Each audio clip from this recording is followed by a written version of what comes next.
So before we dive in, just want to pause on this concept that I think we all understand, but I think it's really important to highlight that our beliefs shape everything. Our beliefs shape our choices, our decisions, our actions, our reactions. So they're really important. And the other piece of it is that a lot of our beliefs, they are not facts.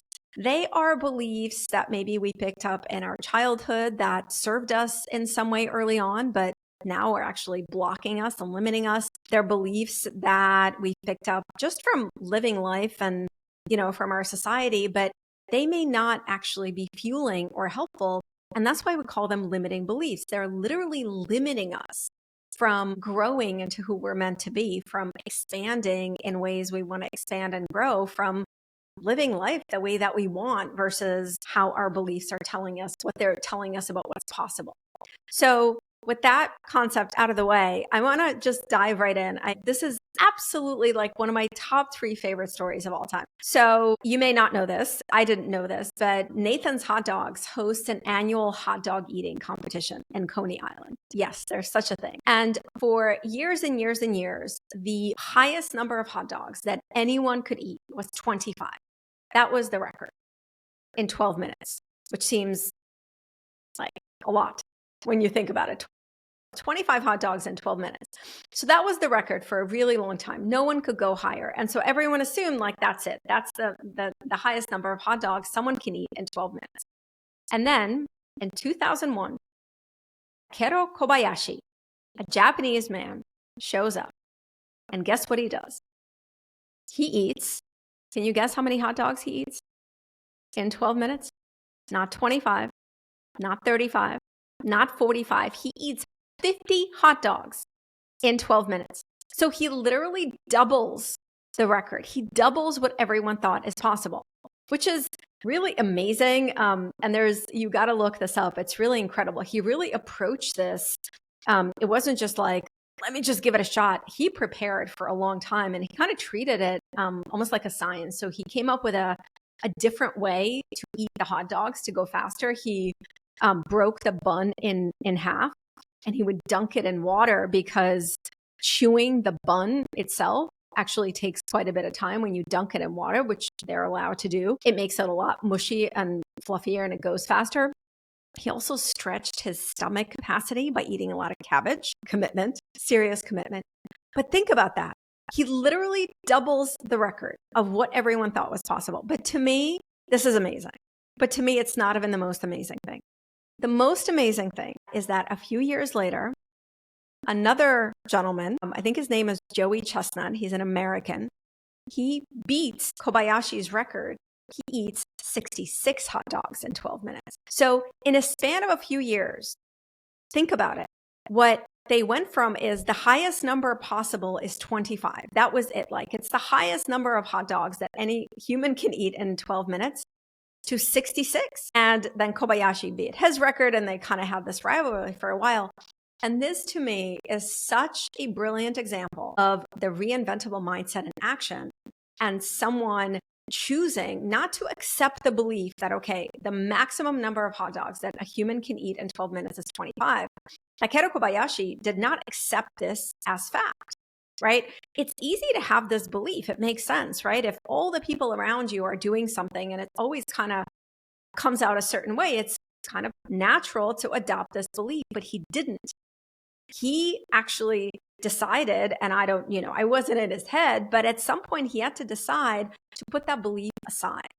He had to choose to see that belief just as what it was. Like, this is just a belief. It's just what has happened until now. And to choose a different scenario for himself to see what he could do that is beyond that. And the other beautiful part of this is as soon as he broke the record, everybody around him started to see it as a possibility.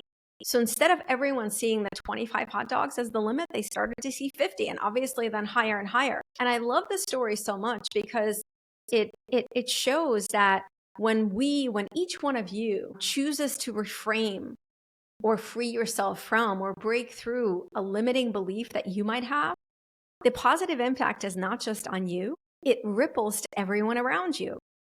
And so I want to share another story that's a little bit more grounded, because I'm not sure many of you here want to go and participate in a hot dog eating competition. But this one I really love because I think it's so much more relatable for all of us. So there's a leader that I've worked with, and I worked with his team on helping them develop a reinventable mindset. And when we were talking about reframing limiting beliefs, we had a conversation in the workshop around people feeling that, they don't feel free to speak up when it's in a high stakes environment, right? So the leaders in this group would tell me that, I'm great with my peers.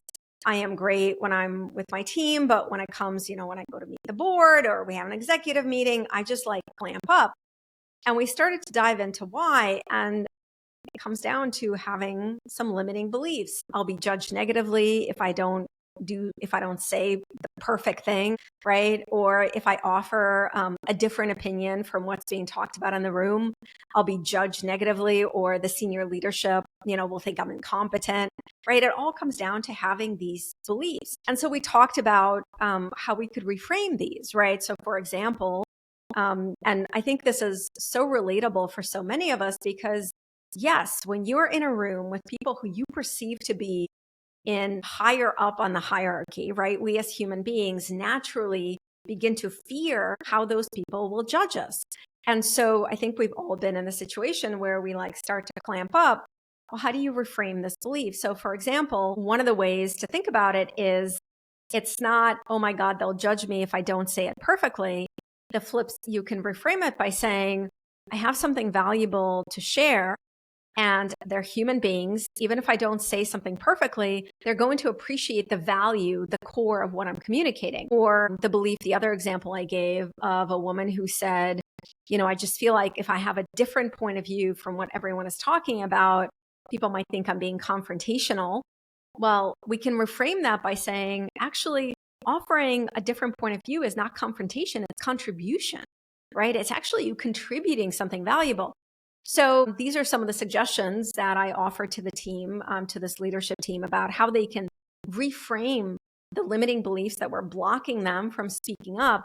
And then a couple of weeks after our initial workshop, I heard from one of them and she said, it was tough, but I took what you said to heart. And we had this senior executive leadership meeting coming up. So I went to my boss, and my boss was going to participate. And I said, hey, what do you think about me taking the lead for our team? And she said her boss was incredibly supportive. And so she went and took the lead for their team in this very high stakes meeting. And she said it went great. And more than that, after she did that, many other people on her team started to raise their hand and say they want to take the lead in a high stakes meeting too, instead of just hanging back. And I love this because it shows us the power of not just accepting whatever our brain is telling us, right? Our brain's voice can be so loud, right? No, don't speak up. People will judge you negatively. Or no, don't share that opinion because it's different from what everyone is saying and you're going to be judged as confrontational. That can sound like fact, but if you can just pause and stand back and say, well, is this fact or is this just a belief that I've picked up? And is this belief serving me? Is it helping me be authentic to myself? Is it helping me do more of what I want, or is it blocking me? And if it is blocking you, then this is your opportunity to practice this core skill of reframing this belief. And just like Takeru Kobayashi did not accept as fact this belief that everybody in the field had, the most number of hot dogs someone can eat in 12 minutes is 25. Just like this leader, this team that I'm sharing, the story that I shared with you, did not accept as fact, right? This belief that her brain was telling her that if she shares a different point of view, people are going to think she's confrontational. You can do this too. So my invitation to you is take a moment right now. Take a moment right now and think about what are some beliefs that pop up. And people often ask me, how do I know what the limiting beliefs are? Think of beliefs that they literally come up when there's something you want to do that's maybe stretching you in some way beyond your comfort zone. Maybe it's a belief that comes up even if you think about doing something different, stepping up into greater leadership, starting something, taking an initiative. What are some of those beliefs that come up that block you? And just reflect on those for a moment. You can jot them down. Always a good idea to jot them down. And then my homework for you, I love to give homework. And my homework for you is to really spend a little bit of time and look at those beliefs and do the following. This is my favorite practice. So take this belief, write it down, pick one, start with one. I know we all have many. Start with one. And I want you to make 2 columns. So write your belief at the top of a piece of paper and then make 2 columns. And one column, I want you to think back through your life and find concrete evidence that supports this belief. So, by the way, evidence is not what you think, right? We got to be like court of law here. Evidence is something you could prove, right? So, for example, Takeru Kobayashi, if he was doing this with this belief that the most number of hot dogs anyone can eat in 12 minutes is 25, well, there is actually a lot of evidence. No one has eaten more than 25. So you put that in the evidence that supports my belief. Now, here's the trick. I'm going to give you the plot reveal. You're going to find less evidence for your limiting belief than you think. And the second column, I want you to look back through your life and find evidence for when this belief was not true. So if we take the leader that I mentioned, for her, this would be looking back through her life. And was she ever in a situation where someone offered an opposing point of view or a different point of view, and they did not present as confrontational? People didn't think it was confrontation. People valued their contribution. So write your belief at the top, 2 columns. Look for evidence in your life. And it's got to be evidence. It's got to be something you can prove that proves this belief is true.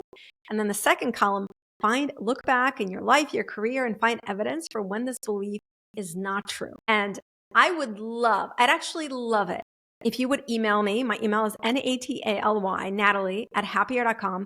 Email me, take a snapshot, take a photo of this exercise and email it to me, because I've done this with literally tens of thousands of people, and many of them have shown me their 2 columns. And the column that has evidence that supports this limiting belief is much smaller than the column of evidence from your life that shows that this limiting belief is false.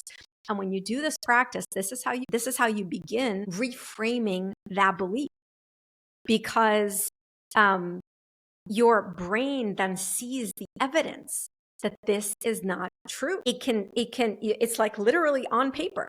There's evidence that this belief is not 100% true, because there's evidence in your life for when it wasn't true. And that gives you an opening to start to break through it and then reframe it, create a different belief that serves you better. So for Takeru Kobayashi, instead of going ahead with the belief that it is not possible for me to eat more than 25 hot dogs because no one's done it before, I bet, and again, I wasn't in his head, but remember, our beliefs shape our actions and our decisions. So for him to try and break the record, he had to have reframed that belief with a different one, to choose a different one, to say, I am doing different things than everyone else. Therefore, it's possible for me to eat more than 25 hot dogs. You see how that belief immediately has an openness to it? That's the other difference. That's the other way to spot limiting beliefs from positive fueling beliefs. Limiting beliefs narrow what is possible for us, and fueling helpful beliefs, they widen the area of possibility, and therefore they encourage us, they help us to grow, they help us to do more things that we want to do, they help us to uncover more of our dimensions, to step up, to speak up, just like that leader did in a meeting. So this is your homework to do that exercise. I would love for you to email it to me so I can see the snapshot. I'll be your witness on this side, so I'm holding you accountable for doing it. And I do this from time to time. I'm a human being, just because I teach this doesn't mean I don't have limiting beliefs. And I cannot tell you how powerful this exercise is, and how powerful it is for us to actually witness that a lot of the limiting beliefs we hold are not true, and that we're able to find evidence of them not being true. And then we're able to reframe them. And that's something actually you can do as your last step in this exercise. At the bottom, write down, what is a new, better, more fueling, more possibility infusing belief that you can choose instead. All right, awesome humans. That's all I have for you today. As always, thank you so much for sharing some of your time, some of your heart and mind with me. I will be back next week. I'll be back in your ear, as I like to say, or we'll be here together if you're watching on YouTube. Do the homework, do the practice, email it to me. I'd love for you to do that. I'd love to see it, and have a beautiful, awesome rest of your week. Take care.